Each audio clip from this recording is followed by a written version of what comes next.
പിതാവിന്റെയും പുത്രന്റെയും പരിശുദ്ധാത്മാവിന്റെയും നാമത്തിൽ ആമേൻ. പ്രിയപ്പെട്ടവരെ, ഇന്ന് ഏപ്രിൽ 13 തിങ്കളാഴ്ച. അമ്മേ പരിശുദ്ധ അമ്മേ, അമ്മേ പരിശുദ്ധമേ, ദൈവമാതാവേ, കൃപാസനത്തിലൂടെ ഞങ്ങൾക്കും ഞങ്ങളുടെ ദേശത്തിനും അമ്മ മധ്യസ്ഥം തേടി തന്ന എല്ലാ അനുഗ്രഹങ്ങൾക്കും കൃപകൾക്കും ഞങ്ങളിപ്പോൾ ഹൃദയം നിറഞ്ഞ നന്ദി പറയുന്നു. അമ്മേ പരിശുദ്ധമേ, ദൈവമാതാവേ, 2004 ഡിസംബർ 7 ഉച്ചകഴിഞ്ഞ് 2:30 കൃപാസനത്തിൽ സംഭവിച്ച അമ്മയുടെ പ്രത്യക്ഷപ്പെടലിനെ കുറിച്ച് സമർപ്പിച്ചിരിക്കുന്ന പഠനരേഖകളുടെ മേൽ സഭാത്മകമായ പഠനം ആരംഭിക്കുവാൻ ഞങ്ങൾ പ്രാർത്ഥിക്കുന്നു.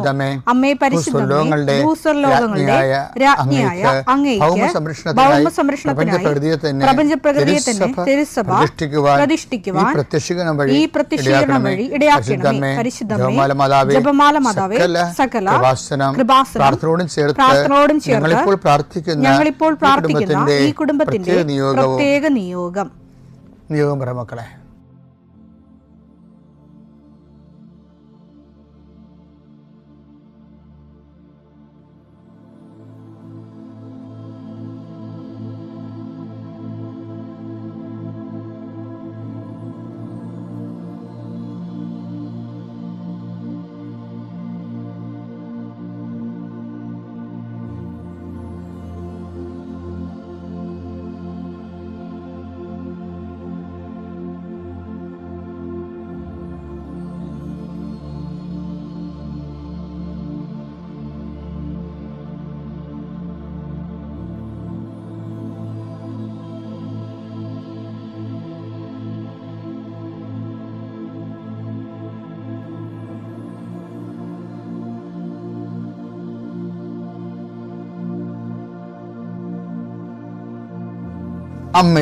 അമ്മയുടെ പ്രത്യക്ഷീകരണത്തിന്റെ ഈ അനുഗ്രഹവേളയിൽ ഞങ്ങൾക്ക് സാധിച്ചു തരുവാൻ കനിയണമേ.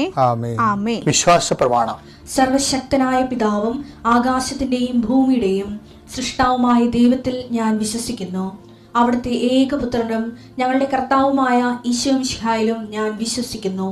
ഈ പുത്രൻ പരിശുദ്ധാത്മാവിനാൽ ഗർഭസ്ഥനായി കന്യകാമറിയത്തിൽ നിന്ന് പിറന്ന് പൊന്തിയോസ് പീലാത്തോസിന്റെ കാലത്ത് പീഡകൾ സഹിച്ച് കുരിശിൽ തറയ്ക്കപ്പെട്ട് മരിച്ച് അടക്കപ്പെട്ട് പാതാളങ്ങളിൽ ഇറങ്ങി മരിച്ചവരുടെ ഇടയിൽ നിന്ന് 3-ാം നാൾ ഉയർത്ത് സ്വർഗത്തിലേക്ക് എഴുന്നള്ളി സർവശക്തിയുള്ള പിതാവായ ദൈവത്തിന്റെ വലതുഭാഗത്തിരിക്കുന്നു. അവിടെ നിന്ന് ജീവിക്കുന്നവരെയും മരിച്ചവരെയും വിധിക്കുവാൻ വരുമെന്നും ഞാൻ വിശ്വസിക്കുന്നു. പരിശുദ്ധാത്മാവിലും ഞാൻ വിശ്വസിക്കുന്നു. വിശുദ്ധ കത്തോലിക്കാ സഭയിലും പുണ്യവാന്മാരുടെ ഐക്യത്തിലും പാപങ്ങളുടെ മോചനത്തിലും ശരീരത്തിന്റെ ഉയർപ്പിലും നിത്യമായ ജീവിതത്തിലും ഞാൻ വിശ്വസിക്കുന്നു. ആമേൻ. സുഖസ്ഥനായ ഞങ്ങളുടെ പിതാവേ, അങ്ങയുടെ നാമം പൂജിതമാകണമേ. അങ്ങയുടെ രാജ്യം വരണമേ. അങ്ങയുടെ തിരുമനസ് സ്വർഗത്തിലെ പോലെ ഭൂമിയിലും ആകണമേ. അന്നു വേണ്ടുന്ന ആഹാരം ഇന്ന് ഞങ്ങൾക്ക് തരണമേ. ഞങ്ങളോട് തെറ്റ് ചെയ്യുന്നവരോട് ഞങ്ങൾ ക്ഷമിക്കുന്നത് പോലെ ഞങ്ങളുടെ തെറ്റുകൾ ഞങ്ങളോടും ക്ഷമിക്കണമേ. ഞങ്ങളെ പ്രലോഭനത്തിൽ ഉൾപ്പെടുത്തരുതേ, തിന്മയിൽ ഞങ്ങൾ രക്ഷിക്കണമേ. ആമേൻ. നന്മ നിറഞ്ഞ മറിയമേ, സ്വസ്തി. കർത്താവ് അങ്ങയുടെ കൂടെ സ്ത്രീകളിൽ അങ്ങ് അനുഗ്രഹിക്കപ്പെട്ടവളാകുന്നു. അങ്ങയുടെ ഉദരത്തിൻ ഫലമായി ഈശോ അനുഗ്രഹിക്കപ്പെട്ടവനാകുന്നു. പരിശുദ്ധ മറിയമേ, തമ്പുരാന്റെ അമ്മേ, പാപികളായ ഞങ്ങൾക്ക് വേണ്ടി ഇപ്പോഴും ഞങ്ങളുടെ മരണസമയത്തും തമ്പുരാനോട് അപേക്ഷിക്കണമേ. ആമേൻ. കർത്താവേ, നിന്റെ ഉന്നതമായ നാമത്തിന് സ്തോത്രം ചെയ്യുന്നു. കർത്താവേ, നിന്റെ വിശുദ്ധ പൗരോഹിത്യത്തെ മഹത്വപ്പെടുത്തണമേ. കർത്താവെ, സഭയിലുള്ള സാന്നിധ്യം പ്രകടമാക്കണമേ. 40 വർഷം ഞാൻ അർപ്പിച്ച കൃപാനയുടെ യോഗ്യതയാൽ കൃപാസന അൾത്താറെ ജീവനോടെ പ്രത്യക്ഷപ്പെട്ട പരിശുദ്ധ അമ്മയുടെ മാധ്യസ്ഥത്തിലെ ഞാൻ മക്കളെ ആശീർവദിക്കുന്നു. ഈശോയെ, എവിടെയെങ്കിലും യാത്ര ചെയ്യുന്ന മുമ്പ് ഇതൊന്ന് കൂടിയിട്ട് പോണവരുണ്ട്. ഈശോയെ, അവർ മക്കളുടെ ഇന്നത്തെ മുഴുവൻ യാത്രകൾ ഞാൻ അങ്ങേക്ക് ഏൽപ്പിക്കുന്നു. അവരുടെ കണ്ണുനീര് ഉപ്പണം കർത്താവെ. അവർ പോകുന്ന ഇടങ്ങളിൽ നീ അവിടെ കൂടെ പോകണം. പലരും ഒറ്റക്കാണ്. പലരും അവർ ഒറ്റക്ക് പോയിട്ട് നടക്കാത്ത പല കാര്യങ്ങൾക്ക് വേണ്ടിയാണ് പോണത്. ഓഫീസിലായാലും കോളേജിലായാലും സ്കൂളിലായാലും പരീക്ഷയ്ക്കായാലും ജോലിക്കായാലും ഇൻ്റർവ്യൂവിനായാലും മറ്റ് റവന്യൂ ആയിട്ടുള്ള കാര്യങ്ങൾക്കായാലും കർത്താവേ, അങ്ങയുടെ മക്കൾ പോകുന്ന ഇടങ്ങളിലെല്ലാം I come with you wherever you go. ലോകത്തെ ആവേശപ്പെടുത്തുന്ന അങ്ങയുടെ അഭിഷേക വചനമാണ്. നീ എവിടെ പോയാലും ഞാൻ നിലവുണ്ടാകും. കർത്താവെ, ഞങ്ങൾ ആഴമായത് വിശ്വസിച്ചുകൊണ്ട് കർത്താവ് ഈ മക്കൾ നിന്നെയും കൊണ്ടുപോകാൻ ഇടയാക്കണമേ. അമ്മേ പരിശുദ്ധമ്മേ, സമയത്തിൻ്റെ അധികാരി സഞ്ചാരി മാതാവേ, അങ്ങയുടെ മക്കളുടെ കൂടെ സഞ്ചരിക്കണമെന്ന് പ്രാർത്ഥിക്കുന്നു. പിതാവും പുത്രനും പരിശുദ്ധാത്മാവായ സർവ്വേശ്വര എന്നേക്കും ആമേൻ. നമ്മൾ ഇന്ന് എടുക്കുന്നത് മർക്കോസിന്റെ സുവിശേഷം 16:15. അവൻ അവരോട് പറഞ്ഞു, ഈ പുനരുത്ഥാനം ചെയ്ത യേശു ശിഷ്യന്മാരോട് പറഞ്ഞു, നിങ്ങൾ ലോകമെങ്ങും പോയി എല്ലാ സൃഷ്ടികളോടും സുവിശേഷം പ്രസംഗിക്കുവിൻ. ചെകുത്താനെ സഭയിൽ പ്രവേശിച്ച ഒരു വാതിലാണത്. എന്നുവെച്ചാൽ ഞങ്ങളൊക്കെ പഠിക്കുന്ന കാലത്ത് ചില പ്രൊഫസർമാർ പറയും, ഇത് മാർക്കോസിൻ്റെ സുവിശേഷമല്ല, ഇത് ശിഷ്യന്മാരാരാണ്ട് പിന്നീട് 16-ാം അധ്യായം എഴുതി ചേർത്തതാണെന്ന്. അന്ന് അവിടെ വെച്ച് ഈ പ്രൊഫസറുമായിട്ട് വാഗ്വാദം ഉണ്ടാകും. വാഗ്വാദം എന്ന് പറയുന്നത്, എൻ്റെ വിഷയം എന്ന് പറയുന്നത്, സാത്താൻ സഭയിൽ കയറണത് ഇവർക്ക് മനസ്സിലാകത്തില്ല. കാര്യം അതിനൊരു വിഷയം എന്ന് വെച്ചാൽ, ഇത് വലിയ പ്രബുദ്ധതയാണ്, ഏറ്റവും അപ്ഡേഷനുള്ള ദൈവശാസ്ത്രമാണെന്നൊക്കെ പറഞ്ഞുകൊണ്ട് ഇവർക്ക് ഇങ്ങനെ കെട്ടിയെഴുന്നള്ളിച്ചുകൊണ്ട് സ്വന്തം അംഗത്വം ആഘോഷിക്കാൻ കൊള്ളാമെന്നല്ലാതെ സഭയ്ക്ക് ആ കണ്ടുപിടുത്തം കൊണ്ട്, ആ നരകം പിടിച്ച കണ്ടുപിടുത്തം കൊണ്ട് സഭയ്ക്ക് ഒരു പ്രയോജനമില്ല. എന്താ കാര്യം? ഇവർ ഇതോടുകൂടി സുവിശേഷ വേലയ്ക്ക് എൻ്റെ ഫീസൂരി കളഞ്ഞു. ഇന്ന് നോക്കിയാൽ മതി, ഇന്ന് പല മിഷണറിമാരും പറഞ്ഞത് എന്താണ്? നമ്മൾ മൂല്യങ്ങൾ മാത്രം, ക്രിസ്തുവിൻ്റെ മൂല്യങ്ങൾ മാത്രം കൈമാറ്റം ചെയ്താൽ മതി, അതാണ് സുവിശേഷം എന്നും പറഞ്ഞ് എന്നാ ചെയ്യും? ക്രിസ്തു പറയാത്ത പല കാര്യങ്ങളും ജീവിതത്തിൽ ചെയ്തുകൊണ്ടിരിക്കും. അത് ഒരു മിഷൻ തളരും. മൂല്യം എന്ന് പറയുമ്പോൾ എനിക്ക് ചിരി വരും മൂല്യത്തിൻ്റെ കാര്യം പറയുമ്പോൾ.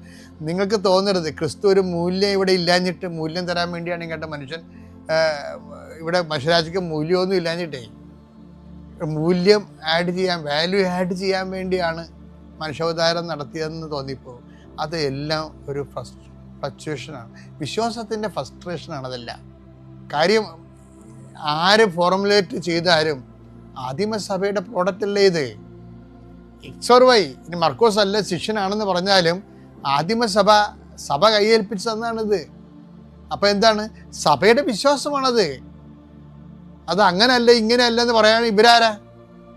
അതിൻ്റെ വിഷയം എന്ന് പറയണത് അക്കാഡമിക്കായിട്ടല്ല ഈ വിഷയത്തെ കാണുന്നത്.